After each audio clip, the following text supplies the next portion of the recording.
ở tôi dùng một chỉ của một tôi là chỉ cái chính hãng này đó chỉ tàu chứ nó tàu thì nó này chỉ chưa có trong có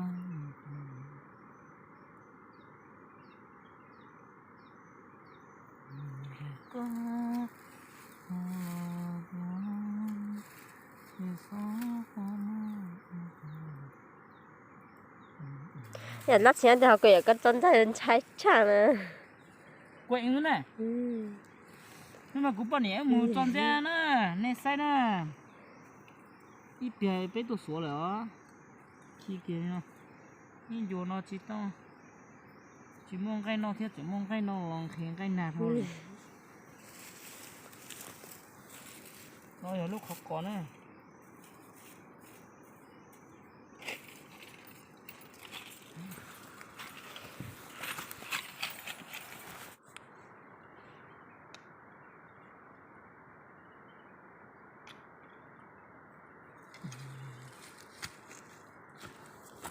ốc nó sao giờ lo lên cái trồng nước xé nữa sao giống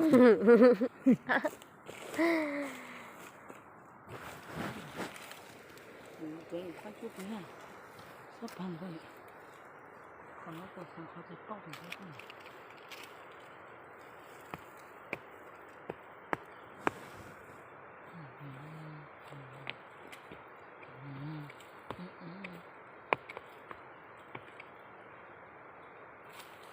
chọn chút này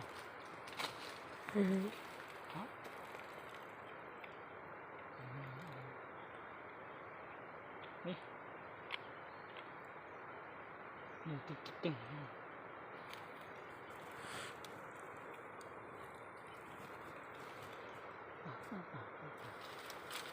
rồi quất bắt được cái trồng cái gì nhé cái số cái này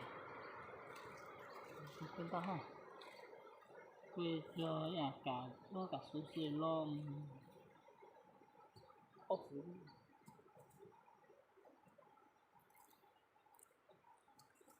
mà cái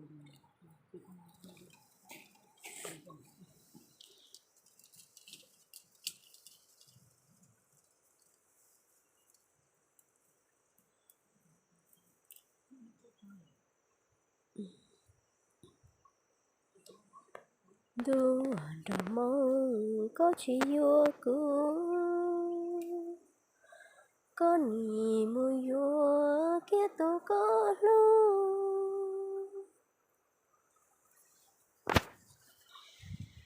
không chỉ chân tôi á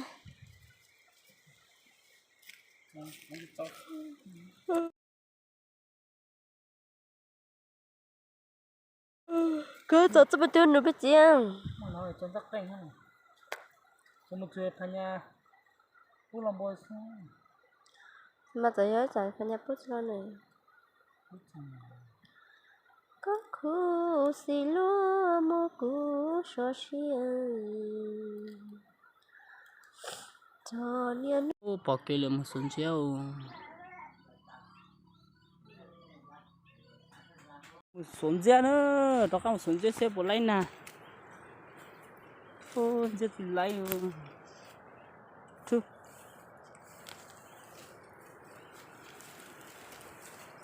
ô tôi toàn nó lấy nì mè mè ô nó nhìn nè ô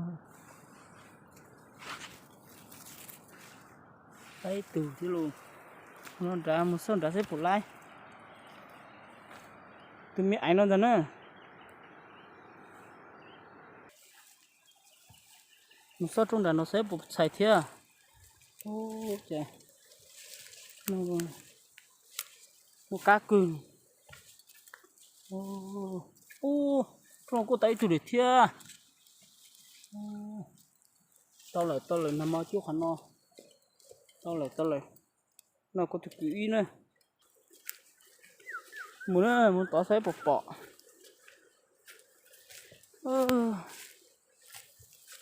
chú nó có cười nè nó có cười đó gì sao ôi dồi chú bị tàu xí sao thế ô nó chú tôi nó lúc khó nó hành cơ nữa khó còn đứt bông này.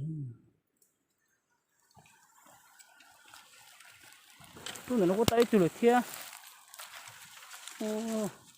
Nó có lấy từ lượt kia. Nó có không đấy.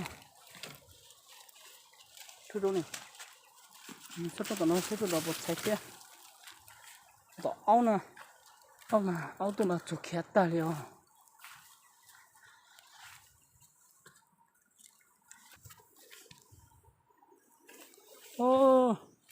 Trong nó chỉ tàu nè, cái trừ nè.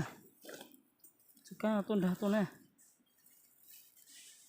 Cái trừ đó.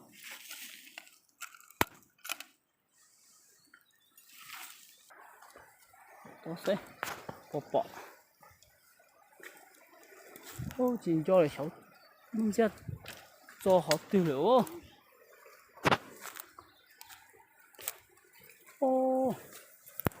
Thế trong này chỉ tàu thế à? Sẽ tập bằng nó sao? San tông Lúc còn nó lo hành nữa. Cho hậu mình lo hành mà.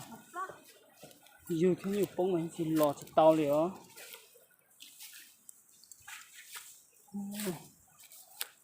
Lúc họ còn nó có tới từ mẹ thế à? Mình lúc họ còn nó.